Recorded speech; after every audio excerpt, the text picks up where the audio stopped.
The day ends the way it always does. Your room is dim, the screen finally goes dark, and the silence feels heavier than it should. You try to replay the day, but it slips through your fingers. You were moving the entire time. Messages answered, tabs opened, tasks started. Yet when you ask yourself what actually mattered, the answer feels thin. You are tired, but not satisfied. Full, but not nourished. Somewhere between morning and night, time leaked out. Not in one dramatic moment, not through laziness. It happened quietly, almost politely. And now, as you lie there staring into the dark, a thought surfaces that is difficult to name. How can a day feel so full and still feel wasted? Most students believe they are busy, schedules packed, notifications constant, mental noise never resting. But busyness is not the same as engagement, and effort is not the same as direction. Many days are not stolen from you. They simply bleed away, drop by drop, through habits that feel harmless in the moment. I know this because I lived inside it for years, always rushing, always slightly behind, always promising myself that once things slowed down, I would focus properly. Yet they never slowed down. There was always another small check, another quick glance, another harmless interruption, each one too small to matter on its own. Together, they drained entire afternoons. Have you noticed how this kind of time loss feels? Not sharp, not alarming, just dull, like carrying a weight you cannot quite put down. You finish the day with a strange guilt, not for doing nothing, but for never doing anything fully. The most frustrating part is that you are not avoiding responsibility. You are trying to keep up. You respond quickly. You stay reachable. You remain informed. You multitask because it feels necessary, even mature. And when exhaustion sets in, you blame yourself for lacking discipline. But what if the problem is not your work ethic? What if it's the constant state of mental transition? Every switch has a cost,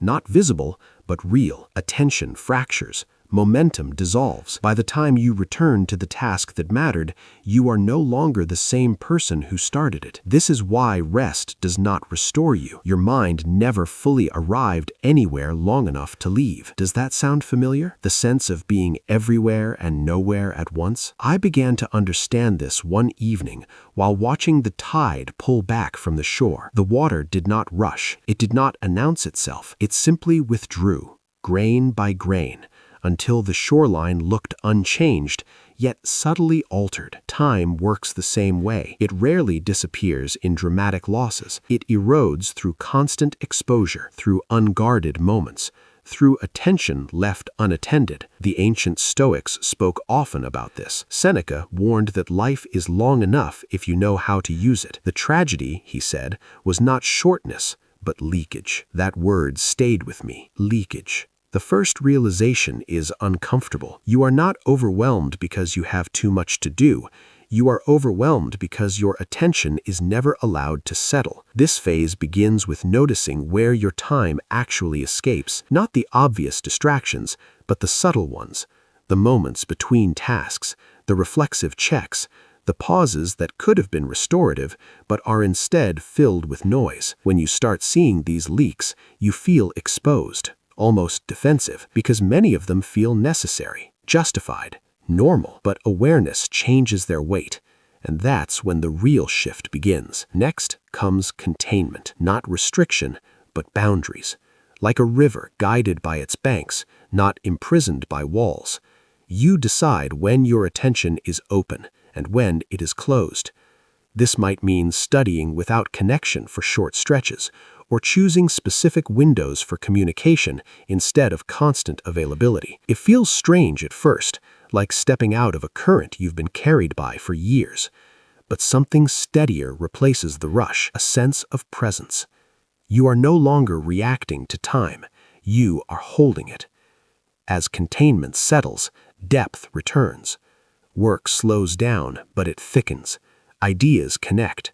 Tasks finish cleanly. You stop rereading the same sentence 10 times. Memory improves without effort. This is how craftsmen once worked. One bench, one tool, one motion repeated until skill emerged. They did not measure productivity by speed, but by completeness.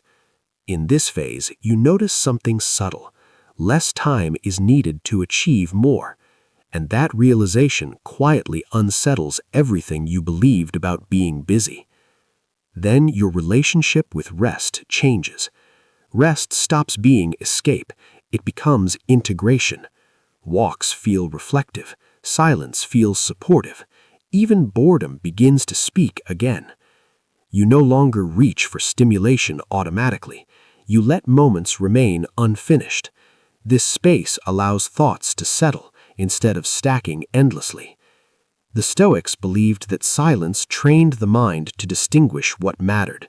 Without it, everything felt urgent. With it, clarity returned. And with clarity, energy followed. Over time, identity shifts. You stop seeing yourself as someone who is constantly running out of time. You become someone who chooses where time goes.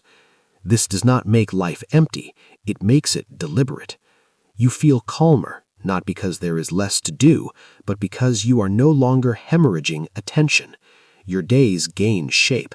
Even imperfect ones feel intact. Like seasons that progress without haste, progress becomes visible only when you look back. The final realization is quiet but decisive.